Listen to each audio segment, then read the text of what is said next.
जय हिंद। आज आलमी मिर्गी डे मनाया जा रहा है, इसीलिए मुनासिब है कि आज इस टॉपिक पर कुछ बात किया जाए। तो मिर्गी के लिए तो कुछ वीडियो हम पहले डाल चुके हैं, लेकिन आज एक थोड़ा सा अलग ढंग से पेश करने की तबीयत है। मिर्गी खुद कोई बीमारी नहीं, बल्कि दिमाग के कुछ ख़ास तरह की ख़राबी की नामुराद अलामत है, जिसे दौरा के साथ होने वाले मर्द के शक्ल में जाना जाता है। सही मानों में इसके दौरा का ताल्लुक दिमाग में जमा होने वाली गंदगी के सबब दिमाग के सेलों यानी सेल्स और न्यूरॉन्स में ख़राबी से होता है। दिमाग पूरे जिस्मानी निज़ाम पर कंट्रोल रखता है। ये लाखों लाख सेल मिलकर बना है, जो मुख्तलिफ़ तरह के कामों को अंजाम देता है। दिमाग में जो इलेक्ट्रिक वेव पैदा होता है वो नर्व से निकलने वाले रेशा फाइबर के ज़रिए पूरे जिस्म में फैल जाता है। कभी कभी कुछ ख़ास कारणों से असाब यानी नर्व्स में तरंग इम्पल्स बहुत ज़्यादा पैदा हो जाता है, जिसके सबब दिमाग में गैर इरादी कामों में गड़बड़ी, इनवॉलेंटरी बॉडी इन्फेक्शन पैदा हो जाती है, और यही मिर्गी एपिलेप्सी के दौरा का सबब बनता है। कुछ लोग को दौरा से मिर्गी के कारणों में आम तौर पर मिर्गी का सबब बलगमी मवाद ही होता है, जबकि कभी कभी पेट के कीड़े इंटेस्टाइनल वर्म्स के कारण भी दौरा पड़ सकता है। ये बीमारी आम तौर पर उम्र दराज लोगों के मुकाबले बच्चों में ज़्यादा होता है। औरतों और मर्दों में इसका तनासुब लगभग बराबर है। मिर्गी का हर एक रोगी के दिमाग में गंदगी पाई जाती है। मिर्गी का मुख्तलिफ सबब हो सकता है, मगर बुनियादी तौर पर बच्चों की पैदाइश के पहले होने वाली परेशानी, जैसे पैदाइश के वक्त बच्चे को मुनासिब ऑक्सीजन न मिलना, बच्चे का देर से रोना यानी सांस का अमल शुरू होना वगैरह। इसके अलावा दौरान हमल माँ अगर बैलेंस डाइट न ले सके तो उसका असर बच्चों के दिमाग की मुनासिब तरक्की पर भी पड़ता है। मिर्गी का सबब कभी कभी ख़ानदानी हेरिडिटी भी माना जा सकता है, मगर इन सब कारणों के अलावा एक और सबब है जिसके तरफ आमतौर पर मालियों का ध्यान नहीं जाता। वो ये है कि हमल के शुरू के महीने में किसी भी कारण से हमल नुकसान हो जाने के बाद डॉक्टर लोग सिर्फ ब्लीडिंग चेक कर देने की फ़िक्र करके मुतमईन हो जाते हैं, जबकि बच्चेदानी के अंदर की गंदगी जिस तरह आम डिलीवरी के बाद निफास का खून यानी प्यूरपीरियम के खून के शक्ल में बाहर निकलना ज़रूरी है, ठीक उसी तरह नामुकम्मल हमल नुकसान के बाद भी बच्चेदानी की सफाई ज़रूरी होती है। इस तरह बच्चेदानी के अंदर मौजूद गंदगी दूसरी बार के हमल के बच्चा को दिमागी मरीज़ बनाकर पैदा करता है। इसे ही बच्चों की मिर्गी यानी इन्फेंटाइल एपिलेप्सी कहा जाता है। पैदाइश के वक्त बच्चा आमतौर पर बच्चों की तरह होता है, मगर जब 5 माह का होने के बाद खुद से उलट पुलट न करने पर माँ बाप को बच्चों के मरीज़ होने का एहसास होता है। ऐसा बच्चा जिंदा गोश्त पोस्त के टुकड़ा की तरह होता है, लुथरा की तरह होता है। आमतौर पर 5-6 साल का होते होते मर भी जाता है। अब है कि मिर्गी का कारण कुछ दवा भी है, जैसे इसके बारे में एक बहुत अहम बात हम जो बताना चाहेंगे। जिस तरह दम्मा के मर्ज़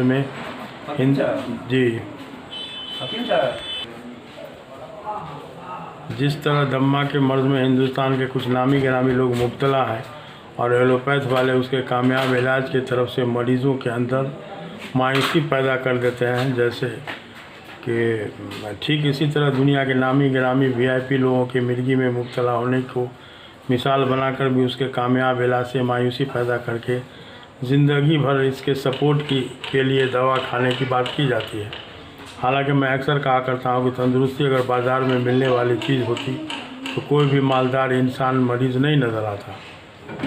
हालांकि मिर्गी का कामयाब इलाज बहुत मुश्किल नहीं है। मरीज़ के खान पान रहन सहन पर ध्यान देते हुए जड़ी बूटी के कुदरती शक्ल में इस्तेमाल की ज़रूरत होती है। तिब्ब नबी में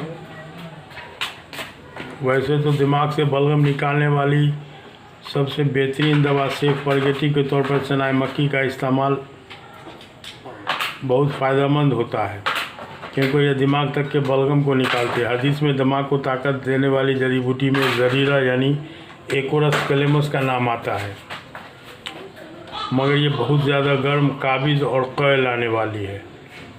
अब मुआलिज की ज़िम्मेदारी है कि उसके असर को ख़त्म करने के लिए कुछ उसमें मिलाने के बाद उसको अगर सही ढंग से इस्तेमाल किया जाए तो इंशाल्लाह मिर्गी का कोई भी मरीज़ से का इलाज 2 से 3 महीना सफिशिएंट है। अभी आज मिर्गी डे बना रहे हैं तो आज एक डाटा था बिहार का कि सिर्फ बिहार में मिर्गी के 5000 मरीज़ हैं, और इसके लिए डॉक्टरों का डिमांड है कि स्कूल हॉस्पिटल में अलग वार्ड बनाया जाए।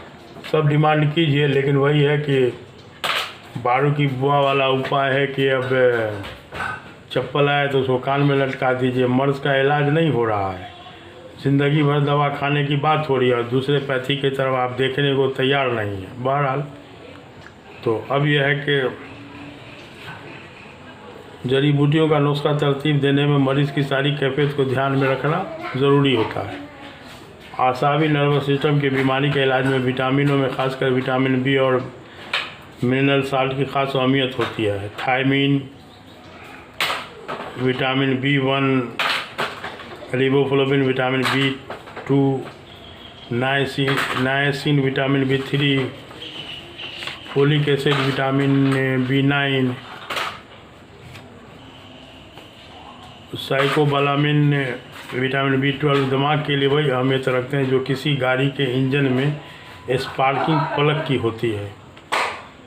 इन सब के मामूली मकदार में मिलते रहने से दिमाग ताज़ा दम, चंचल और चुस्त रहता है, मगर मसला ये है कि किसी ख़ास किस्म के ग़ज़ा से इन सब विटामिनों की फराहमी बहुत मुश्किल नहीं की जा सकती। इसलिए ज़रूरी है कि अच्छे किस्म का विटामिन्स और मिनरल्स वाली ग़ज़ा और जड़ी बूटियों का इस्तेमाल ज़रूर शुरू किया जाए। हमारे जिस्म में लीवर खाए गए ग़ज़ा से जिस्म की ज़रूरत के मुताबिक विटामिन बी तैयार करता है। इसीलिए एंटीबायोटिक दवाओं से लीवर मुतासिर होता है और विटामिन बी की तैयारी में रुकावट आ जाती है। इसलिए अगर एंटीबायोटिक के साथ विटामिन बी न लिया जाए तो जिस्म में उसकी कमी होने लगती है, जिसका असर मुंह में छाला के तौर पर ज़ाहिर होने लगता है। मुख्तसर ये कि बैलेंस डाइट लिया जाए और दिमाग के साथ सारे जिस्म की गंदगी निकालने के लिए सिलेक्टेड जड़ी बूटी इस्तेमाल किया जाए, मगर मरीज़ के क़ुव्वत बर्दाश्त को ध्यान में रखते हुए। कभी कभी दौरान इलाज मर्ज़ में तेज़ी का एहसास होता है, इसलिए ऐसे में जड़ी बूटी के मकदार में इजाफा करने की ज़रूरत होती है। गंदगी के सफाई में तेज़ी आने के सबब मर्ज़ में तेज़ी का असर ख़त्म हो जाता है। आमतौर पर विटामिन और मदनी नमकियात की बहुत दिनों तक जिस्म में कमी के साथ जिस्म के अंदर धीरे धीरे गंदगी का जमा होते होते काफ़ी दिनों के बाद मिर्गी के मर्ज़ की शुरुआत होती है। इसलिए इसके इलाज में जल्दबाजी से काम लेना मुनासिब नहीं। वैसे किसी भी उम्र के मरीज़ के इलाज में 3-4 माह काफ़ी है। दूसरे मर्ज़ के इलाज की तरह शहद, नींबू के शरबत के साथ मौसम का फल और सब्ज़ी का भरपूर मकदार में इस्तेमाल के साथ चोकर समेत आटे की रोटी वगैरह का एक रूटीन बनाकर उसको सब्र के साथ इस्तेमाल करवाना चाहिए। दौरा के वक्त मिर्गी के मरीज़ को दौरा आता है और दौरा के वक्त कुछ नए आदमी घबरा जाते हैं, तो दौरा के वक्त मरीज़ के पेशानी पर ठंडा पानी में भीगा हुआ कपड़ा रखना चाहिए और प्याज काटकर सुंघाना फ़ायदेमंद हो सकता है। चमड़े का जूता या मरीज़ के नाक को बंद करना ख़तरनाक हो सकता है। तिब्बे नबी में जो ज़रीरा एकोरस कलेमस का तज़किरा है, ये मिर्गी की बहुत फ़ायदेमंद दवा हो सकती है, मगर आला दर्जा की गर्म, काबिज़ और साथ ही क़य लाने वाली है। इसलिए इसका इस्तेमाल मुआलिज की तजुर्बा और समझदारी पर मुनहसर करेगा। हदीस के मुताबिक भी जब बच्चा पैदा हो तो उसके दाहिने कान में अज़ान और बाएं कान में तकबीर करनी चाहिए। इसकी बरकत से बच्चा उम्मी सिबियान यानी इन्फेंटाइल एपिलेप्सी बच्चों की मिर्गी से महफूज रहता है।